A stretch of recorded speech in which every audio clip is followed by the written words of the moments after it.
नमस्कार और स्वागत है आपका चुनावी चर्चा में। मैं हूं आपके साथ शैलेश पांडे। और साथ ही चुनावी चर्चा का मतलब ये है कि जो अब चुनाव निपटे हैं तो उसमें कहीं न कहीं ऐसे इशू रोज आ रहे हैं, ऐसे मुद्दे रोज आ रहे हैं जिसको लेकर कहीं न कहीं राजनीतिक खेमों में जो गहमा गहमी का माहौल है, सियासी जो घमासानी का माहौल है वो झाड़ रहा है।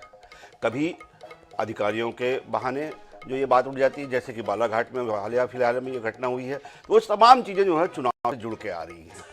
इसमें बयानबाजी भी होती है, आरोप प्रत्यारोप भी होते हैं, लेकिन सबसे बड़ी बात ये होती है क्या ये आरोप प्रत्यारोप उन आधार पे होते हैं जिनके आधार पर चुनाव हुए हैं, या फिर कहीं ना कहीं उनसे हट के ये जो है ये बौखलाहट या फिर जो है आने वाले परिणामों की जो प्रत्याशा है उसको लेकर नेताओं में ये घबराहट है, या फिर किसी न किसी तरह की उसमें प्रत्याशा है।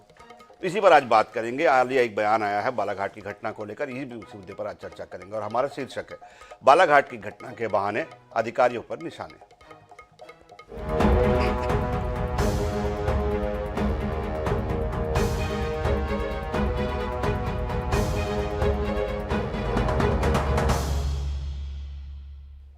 तो बालाघाट में कलेक्टर के द्वारा बैलेट पेपर खुलवाए जाने की घटना को लेकर छत्तीसगढ़ में सियासी घमासान मचा हुआ है। इस मामले को लेकर कांग्रेस भाजपा पर हमलावर है।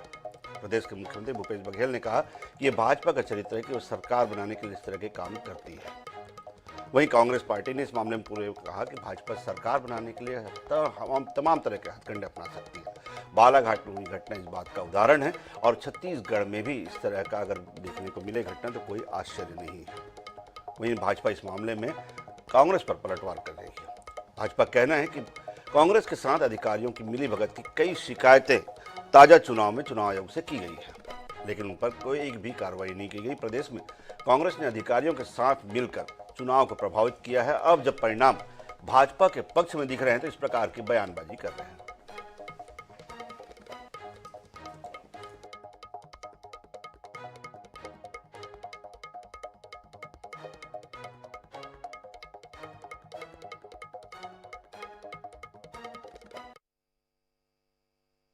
जनता पार्टी तो सरकार में नहीं है, कहां से बीजेपी की आदत। और कभी भारतीय जनता पार्टी मतगणना में गड़बड़ नहीं करती। वे भूपेश बघेल जी कहीं न कहीं अपनी ठिकरी अपना हम लोग के सिर पे फोड़ना चाहते हैं। हमने बहुत सारी शिकायतें चुनाव आयोग से की। चुनाव आयोग कहीं न कहीं यहाँ के जिला जो प्रदेश का जो प्रशासन है, कांग्रेस पार्टी के सरकार का प्रशासन है, वो उनके सामने कार्रवाई नहीं हो पाई। वो लोग नहीं कार्रवाई किए। चुनाव आयोग को शिकायत करने के बाद भी निर्णय जिन अधिकारियों को लेना था वे कहीं न कहीं भूपेश बघेल के पिट्ठू बनकर काम कर रहे हैं। देखिए, ईवीएम में छेड़खानी, स्ट्रांग रूम में बदमाशी, पड़े हुए मतों में गड़बड़ी करना, ये भारतीय जनता पार्टी का शगल रहा है, भारतीय जनता पार्टी का चरित्र रहा है। मध्य प्रदेश में देखिए, आपकी भारतीय जनता पार्टी की जहां शासन है वहां पे कलेक्टर ने तो सीधे बैलेट पेपर को ही खुलवा दिया।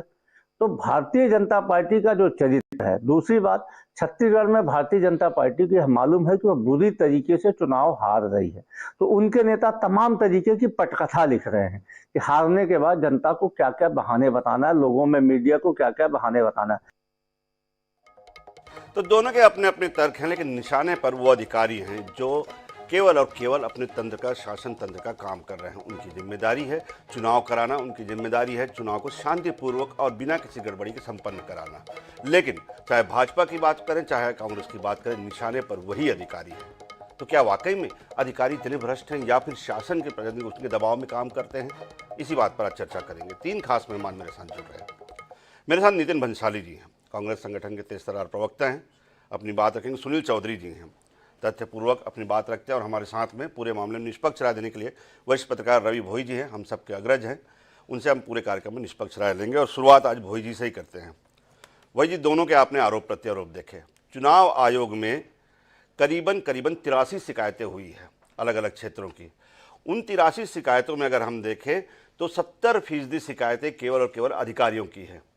इवन भारत निर्वाचन आयोग से तो ये तक शिकायत की गई है कि प्रदेश का जो निर्वाचन आयोग है वो सरकार के दबाव में काम कर रहा है, कांग्रेस के दबाव में काम कर रहा है।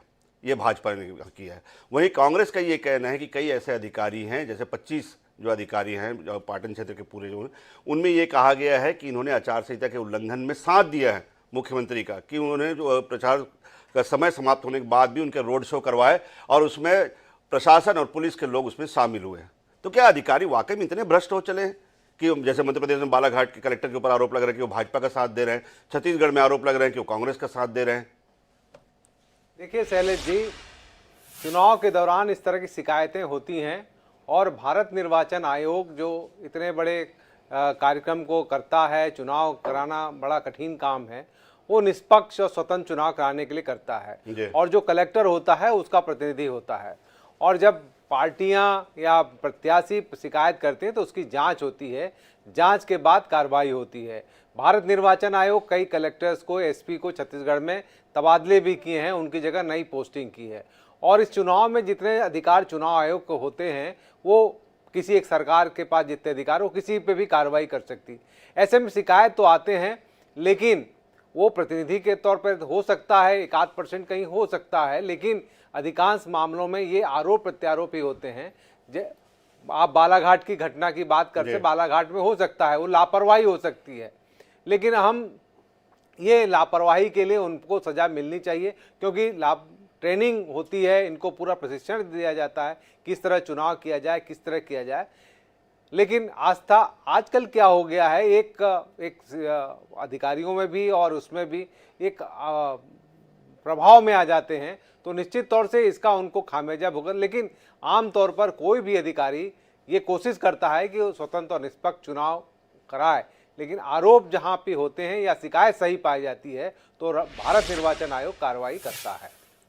भारत निर्वाचन आयोग कार्रवाई करता है। लेकिन सुनील चौधरी जी, ये दो तरफा रवैया कैसा आप लोगों का? एक तरफ आप छत्तीसगढ़ में, जैसे कि मैंने कहा कि 70% जो शिकायतें हैं उनमें आपने भाजपा की जो शिकायतें हैं वो है अधिकारियों और प्रशासन और पुलिस के प्रति कि कलेक्टर को जो है वो सरकार के दबाव, मुख्यमंत्री के दबाव में काम करना पड़ रहा है। आपने कहा एक शिकायत में कि 25 ऐसे अधिकारी कर्मचारी हैं सेकंड ग्रेड के जिनको चुनाव में षड्यंत्र पूर्वक शामिल नहीं किया गया क्योंकि वो निष्पक्ष थे और जो पक्षधर थे कांग्रेस के उन्हें चुनाव कराने की जिम्मेदारी गई। एक और आपकी शिकायत है कि चुनाव आयोग शिकायतों की जांच नहीं कर रहा है कांग्रेस के दबाव में, और दूसरी तरफ आपको बालाघाट कलेक्टर बैलेट पेपर खुलवा के देखते हैं कि किसको वोट पड़े हैं। ये दोहरा चरित्र क्यों? जय जोहार, जय छत्तीसगढ़। देखिए, छत्तीसगढ़ में अभी चुनाव संपन्न हो गए। भारतीय जनता पार्टी की सरकार स्पष्ट बहुमत के साथ आने वाली है और इसी के कारण ये स्थिति, कांग्रेस में जो भय का जो वातावरण है ना, अभी इनके सम्माननीय शुक्ला जी जो है वो आरोप लगा रहे थे कि ईवीएम पे ये कर देते हैं, उसमें वो कर देते हैं। भैया, कर तो आप रहे हैं। छत्तीसगढ़ में लोकतंत्र का चीरहरण 15 तारीख को आपके चुनाव के प्रचार का अंतिम दिन था। 16 तारीख को पुलिस के प्रोटेक्शन में अधिकारियों के साथ मिलकर के इस प्रदेश का संवैधानिक किया, जो संविधान की शपथ लेता है, मुख्यमंत्री चुनाव प्रचार करता है गाजे बाजे के साथ। तो ये आपका चरित्र दर्शाता है। आप उसी इंदिरा कांग्रेस से आते हैं जिसमें चुनाव निरस्त होने के बाद आपातकाल देश में लगा दिया जाता है। तो ये उसी मानसिकता के लोग हैं। हमने तो कहा, माननीय विजय बघेल जी ने शिकायत की, अच्छा हम संवैधानिक संस्थाओं के पास न जाए तो कहाँ जाए?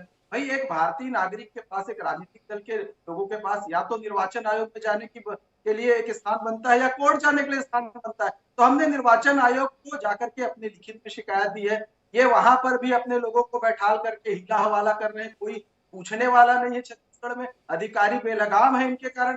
और बीजापुर में भी 6 अक्टूबर को शिकायत हुई, 27 अक्टूबर को शिकायत हुई, 2 नवंबर को शिकायत हुई, 10 नवंबर को शिकायत हुई और उसके बाद 24 नवंबर को आकर के यहाँ पर मुख्य निर्वाचन आयुक्त के पास भी शिकायत हुई है, लेकिन कार्यवाही के नाम पर जीरो, कुछ नहीं। ये तो उस परंपरा के लोग हैं जहां पर बंदूक के दम पर पूरा बूथ कैप्चर कर लिया जाता था, मतदान की पेटियां लूट करके लोग भाग जाया करते थे और अभी कहते हैं मतपत्र से चुनाव कराना चाहिए, ईवीएम पर भरोसा नहीं है। तो भैया, आप क्या कर रहे हो? कहां ले जाना चाहते हो वापस? क्या स्थिति है? आपको अपने आप पर भरोसा नहीं है? भारतीय जनता पार्टी का 2009 का भी तो जो चुनाव याद करिए, अडवाणी जी ने कहा था कि ईवीएम जो है वो कांग्रेस के खिलौना है, ये भी तो याद करिए चौधरी जी। ईवीएम को साबित कर दिया गया है। निर्वाचन आयोग ने बकायदा ईवीएम के विषय में स्पष्ट रूप से, हो सकता है शंकाएं कुशंकाएं रहती है, लेकिन सारी चीजें अब समझ आ गई है बाहर। तो ये उस पर भी प्रश्न चिन्ह लगाते रहे, ये लगातार प्रश्न, इनको हार की खींच है। 3 तारीख को इनकी सरकार रहने वाली नहीं है और उन अधिकारियों को भी हम जानते हैं कि किसने ये कृत्य किया है। वो अधिकारियों को भी हम बड़ी बात की पहचान रहे हैं। जिन लोगों ने कहीं ना कहीं सरकार के दबाव में आकर के इस प्रकार का जो लोकतंत्र का चीरहरण करने में सहयोग किया है, उनको भी भारतीय जनता पार्टी के कार्यकर्ता भली भांति जानते हैं। तो 3 तारीख को यहाँ पर सरकार आ रही है, आप देखिएगा भारतीय जनता पार्टी की स्पष्ट बहुमत की सरकार आएगी, किसकी सरकार उखड़ने वाली है इस बात को ये भी समझते हैं। और अब किस पर फोड़े ठीकरा, किसके सर पर मटकी फोड़ी जाए, किसके सर पर नारियल फोड़ा जाए, ये वही ढूंढ रहे हैं। अब दीपक बैठजी को बोलेंगे, फिर टीएस बाबा को बोलेंगे। अच्छा, टीएस बाबा तो बोल ही दिए हैं, मेरे लिए अंतिम अवसर है, मुख्यमंत्री बनकर ही रहना चाहूंगा। ये तो मैं भंसाली जी के पास जाऊंगा, लेकिन चौधरी जी नारियल तो आपने फोड़ दिया। अगर मान लो परिणाम कांग्रेस के पक्ष में आता तो आप सीधा साहब कह दोगे भी ये पूरा प्रशासन तंत्र कांग्रेस को जिताने में लगा था, चुनाव आयोग ने भी शिकायतों की जांच नहीं किया और कांग्रेस ने अधिकारियों के साथ प्रशासन तंत्र के साथ मिलकर चुनाव जीत लिया, अभी से आपने नारियल फोड़ दिया। सरकार स्पष्ट रूप से बन रही है। हम लोकतांत्रिक व्यवस्था पर विश्वास करते हैं, इसलिए हमने अपने कर्तव्य का निर्वहन किया है। जिन लोगों ने किया है ऐसा कृत्य, उनके खिलाफ हमने लिखित में शिकायत की है ताकि लोकतंत्र की रक्षा की जा सके। इनके जैसे आपातकाल वाले हम लोग नहीं है, इनके जैसे लोकतंत्र के हत्यारे हम लोग नहीं है, इनके जैसे आपके मीडिया प्रेस पर प्रतिबंध लगाने वाले हम लोग नहीं है। हम तो लोकतांत्रिक मूल्यों पर विश्वास करने वाले, इस देश की लोकतांत्रिक भंसाली जी पूछ लेता हूं कि आखिर भंसाली जी ऐसा आपने क्या किया, अधिकारी इतने डरे हुए हैं। चौधरी जी बता रहे हैं चुनाव आयोग आपसे दबाव में काम कर रहा है, कलेक्टर आपके दबाव में काम कर रहे हैं, पुलिस और जो प्रशासन है वो आपके दबाव में काम कर रहे हैं, प्रचार खत्म होने के बाद भी वो जो रैलियां निकलवाते हैं, इतना क्यों भयक्रांत करके रखे हैं आपने प्रशासनिक तंत्र को? बात में फंस रहे हैं शैलेश भाई। अभी बोलते हैं लोकतंत्र पे भरोसा है और लोकतंत्र की प्रणाली के हिसाब से, लोकतंत्र के हिसाब से जो चुनाव हो रहे हैं उसकी व्यवस्था पे इनको भरोसा नहीं है। भाई शिकायत की, ये खुद बोलते हैं कि हमने यहाँ पर शिकायत की, छत्तीसगढ़ में भारत निर्वाचन आयोग में भी शिकायत की, कार्रवाई नहीं हो रही है। छत्तीसगढ़ में नहीं हुई तो भारत निर्वाचन आयोग में क्यों नहीं हो रही है भाई? जब शिकायत में कुछ नहीं होगा तो नहीं हो रही है। शिकायत तो हमने की, महतारी वंदन योजना की और एक्शन हुआ। और ऐसा नहीं है कि चुनाव आयोग ने छत्तीसगढ़ में कोरा छोड़ा, हमारे भी कई जिले के अधिकारियों को, कलेक्टरों को और अधिकारियों का ट्रांसफर किया गया, वो आप लोगों की शिकायत पर किया गया। तब क्या होता, तब आपके पास जवाब नहीं होता। बालाघाट के बारे में शैलेश भाई ने पूछा, जो अभी सब जगह बात चल रही है मध्य प्रदेश में कि बैलेट पेपर तक खोल दिए कलेक्टर ने। तो ये भारतीय जनता पार्टी की नीति, नियत, ये चुनाव जीतने के लिए, सत्ता की भूख मिटाने के लिए ये किसी भी हद तक जा सकते हैं। बड़ी बड़ी बातें कर रहे थे, सरकार बन रही है हमारी, हम ऐसा करेंगे। अधिकारियों को धमकी दी है इन्होंने। जिलों में कई ऐसी शिकायतें आई है कि इन्होंने अधिकारियों को धमकाया है। ये कौन अधिकारी है? ये कहते हैं कि ये इनके अधिकारी हैं। भैया अधिकारी किसी के नहीं है। ये आईपीएस और जो आईएएस हैं, जो यूपीएससी में इतनी कड़ी परीक्षा पास करके आते हैं, इनके ऊपर तो आप सीधा इनके ऊपर आरोप लगा रहे हैं। तो मुझे लगता है जवाब भी उन्हीं लोगों को आपको देना चाहिए। आरोप तो आपने भी लगाया था कि जितनी केंद्रीय रिजर्व बल की जो गाड़ियां आ रही है उनकी वाहनों की चेकिंग जाए, वो पैसा ला रहे हैं भाजपा का। तो बंद बक्से आ रहे थे भाई साहब, बंद बक्से आ रहे थे और हवाई जहाज से आ रहे थे और जा रहे थे, उसको नहीं चेक किया जा रहा था। ये बात तो बिल्कुल मैं अभी भी कहूंगा, पर मैं ये सब चीज़ों में उलझना नहीं चाहता कि उसने क्या किया, इसने क्या किया। हम तो ये दावे के साथ आज आपके INS 24 न्यूज़ की इस शाम की डिबेट में, बैठका में, ये तो बड़े बड़े दावे कर रहे थे। मैं दावा कर रहा हूं और मैं आप सभी को, INS 24 न्यूज़ की टीम को और भारतीय जनता पार्टी के सारे वरिष्ठ नेताओं और प्रवक्ताओं को 4 तारीख को, 4 दिसंबर की शाम को कांग्रेस की ऐतिहासिक जीत की खुशी में साबर भोज पर आमंत्रित करता हूं।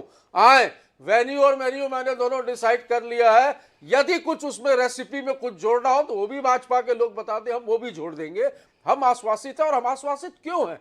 हम हमारे काम को लेकर आश्वासित हैं, क्योंकि हमने काम किया है और इन 5 वर्षों में जो लोक कल्याणकारी योजनाओं के तहत हमने जनता को जो लाभ पहुंचाया है, हम उसको लेकर आम जनता। चौधरी जी कह रहे हैं कि मेन्यू में, चौधरी जी कह रहे हैं मेन्यू में करेले का जूस जरूर रखिएगा, किसी न किसी एक पार्टी काम आएगा वो।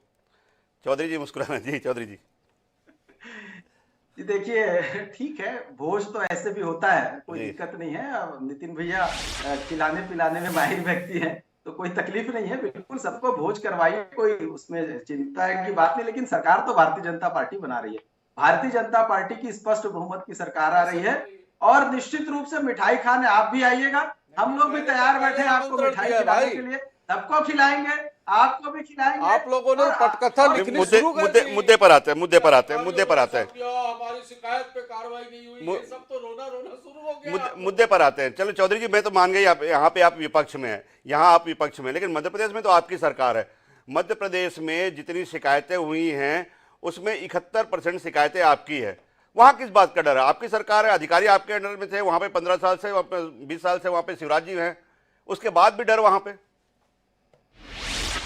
तांत्रिक अवस्थाओं में यदि किसी प्रकार की कोई चूक होती है या किसी प्रकार को विध्वंस करने का कोई प्रयास करेगा तो उसमें बिल्कुल खुल करके दलों को आना चाहिए, सरकार किसी की भी रहे। यदि कोई लोकतांत्रिक मूल्यों का हनन करने का प्रयास करेगा तो उसके खिलाफ खड़ा होना चाहिए, तब तो लोकतंत्र बचेगा, और नहीं तो नहीं बचने वाला। ये सरकारें प्रभावित करे ऐसा नहीं है। जब कोई संविधान की शपथ लेकर के आया है, जब वो पद गोपनीयता की शपथ लिया है, जब वो ये शपथ लिया है कि इस देश को मैं पुष्ट करूंगा, इस देश के भलाई के लिए मैं लगातार काम करूंगा, जन भावनाओं के अनुरूप काम करूंगा, जनता के हितों के लिए काम करूंगा, तो चाहे वो अधिकारी हो, नेता हो, कोई भी हो, वो लोकतंत्र का हत्यारा नहीं होना चाहिए। तो यदि मध्य प्रदेश में भी कुछ हुआ है तो बिल्कुल भारतीय जनता पार्टी उनके खिलाफ खड़ी हुई है। कोई भी अधिकारी ऐसा व्यक्ति हो जो लोकतंत्र के खिलाफ जाकर के काम करे, उसके खिलाफ भारतीय। मैं उसी आरोप की तो बात कर रहा हूं, उसी आरोप की। भाई आपने छत्तीसगढ़ में कह दिया प्रशासनिक तंत्र कांग्रेस के दबाव में, चूंकि कांग्रेस की सरकार थी उसके दबाव में काम कर रहे हैं। और ये शिकायतें कब से शुरू हुई है? जून से। 15 जून को चुनाव आयोग से पहली शिकायत आपकी हुई कि यहाँ के जो तमाम अधिकारी है वो अभी से किसानों से फीडबैक ले रहे हैं, ग्रामीणों से फीडबैक ले रहे हैं, कांग्रेस को क्यों नहीं वोट दिया जाए। उसके बाद लगातार शिकायतों का सिलसिला चला कि भाई जो पूरा प्रशासन तंत्र है वो सरकार के दबाव में है। लेकिन मध्य प्रदेश में आपके जो 71% जो टोटल शिकायतें हैं उसमें 71% भाजपा की है और उसमें 211 शिकायतें अधिकारियों के खिलाफ है। तो आपकी सरकार रहते हुए भी आपके अधिकारी आपके खिलाफ में काम कर रहे थे। तो चुनाव आचार संहिता है, सरकार हमारी कहाँ है? सरकार हमारी नहीं है इस वक्त। तो सरकार मान कुछ नहीं रहता इस समय। तो ये मान करके चलिए, इस समय तो ये मान करके चलिए कि आपको निष्पक्ष भाव से काम करना है, आपको निष्पक्ष भाव से काम करना है। निष्पक्ष हो रहा है। कहीं पे हमारी बहुत सारी शिकायतों पे कार्रवाई नहीं हुई, हम भी दुखी हैं, पर हम रोना नहीं रो रहे। आप लोगों के जैसे पहले ही हार की पटकथा नहीं लिख रहे। तो हम तो जाएंगे संवैधानिक संस्थाओं के पास ही जाएंगे। हम जाओ भारत निर्वाचन आयोग है, सुप्रीम कोर्ट है, हाई कोर्ट है, आप सब जगह जाओ भाई। हम भी जाएंगे अगर कहीं हमें लगेगा कि यहाँ पर कहीं चूक है या यहाँ पर कोई गड़बड़ है तो हमें तो जाना ही है। हम लोकतांत्रिक मूल्यों की रक्षा के लिए तैयार खड़े हैं। अरे लोकतंत्र की हत्या कर दी आप लोग। संविधान को मानते हो क्या? संविधान को तो पूरा पलटने का काम कर रहे हैं आप लोग लगातार।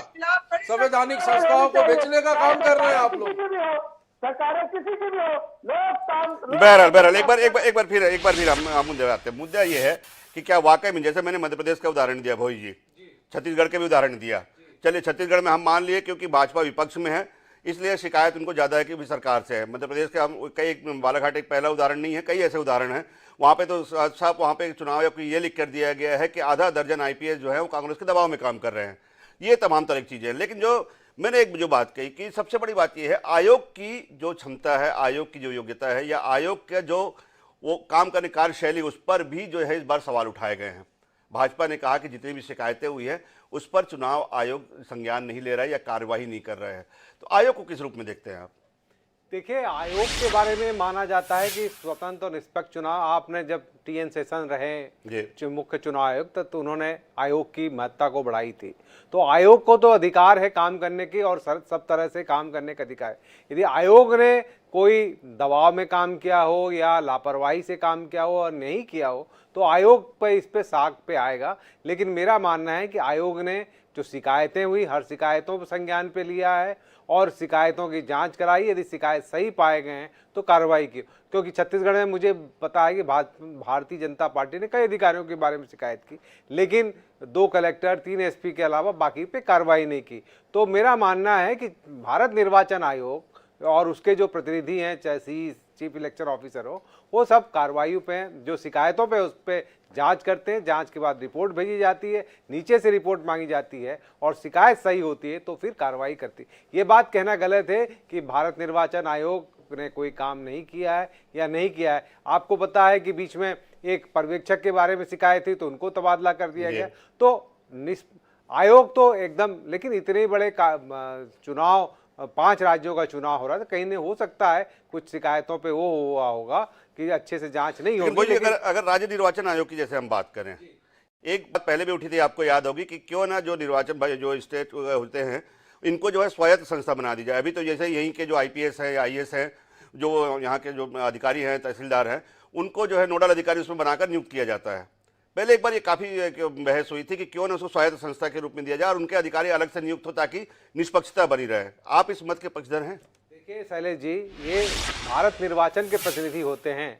यदि राज्य सरकार में यदि किसी कैडर में हैं, ये के तो केंद्र के अधिकारी हैं, IPS या IAS जो दोनों हैं केंद्र के अधिकारी हैं भारत सरकार के, और भारत निर्वाचन के अधीन काम करते हैं। जब इलेक्शन डिक्लेयर हो जाता है तो कलेक्टर हो, SDM हो या चीफ इलेक्शन ऑफिसर हो, सारे भारत निर्वाचन के अधिकारी हो जाते, किसी पार्टी के, किसी सरकार के नहीं होते। ये स्वतंत्र और निष्पक्ष, और सारे रिपोर्ट भारत निर्वाचन तो स्वायत्त संस्था है, उनके अधीन काम करते हैं। फिर इसको बनाने के तो रिपोर्ट करते हैं, और भारत निर्वाचन आयोग तो स्वायत्त संस्था है, तो फिर वो कार्रवाई करने में क्यों डरती? वो तो करती ही कार्रवाई। तो अलग से किसी स्वायत्त संस्था, राज्य स्तर पर किसी स्वायत्त इकाई बनाने की आवश्यकता मैं नहीं समझता। तो राज्य स्तर पर किसी स्वायत्त संस्था की जो है वो आवश्यकता नहीं, बहरहाल उनके पास बशर्ते सारे अधिकार हैं। लेकिन सबसे बड़ी बात यह है कि शिकायतों की बात है, चाहे कांग्रेस की शिकायत बात करें, चाहे हम भाजपा की शिकायतों की बात करें, सबसे बड़ी बात यह है इस बार के चुनाव में ये देखने को मिला है शिकायतों पे जो लंबित कार्रवाई है उनको लेकर ये नाराजगी दोनों पक्षों में है। अगर हम मध्य प्रदेश की बात करें तो लिखित रूप में इस बात की भारत निर्वाचन आयोग से शिकायत की गई है कि 86 ऐसी शिकायतें थी जिन पर संज्ञान ही नहीं लिया गया, जबकि चुनाव तक उन पर संज्ञान लेना चाहिए था। वहीं भाजपा की सबसे बड़ी शिकायत ये है कि खुद राज्य निर्वाचन आयोग जो है उनकी शिकायतों पर कार्रवाई नहीं कर रहा है या जांच नहीं कर रहा है। ऐसे में जरूरी हो जाता है कि भारत निर्वाचन आयोग ये देखे कि उनकी संस्था पर, उनके अधिकारियों पर इस तरह के आरोप न लगे और तत्काल जो जितनी भी शिकायतें हैं उन पर कार्रवाई या जांच की जो बात है वो निष्पक्ष रूप से और त्वरित रूप से की जाए, तभी संस्था की विश्वसनीयता आगे भी बरकरार रहेगी। आप तीनों मेहमानों का बहुत बहुत धन्यवाद इस शो में शामिल होने के लिए। कल नए विषय के साथ फिर मिलेंगे।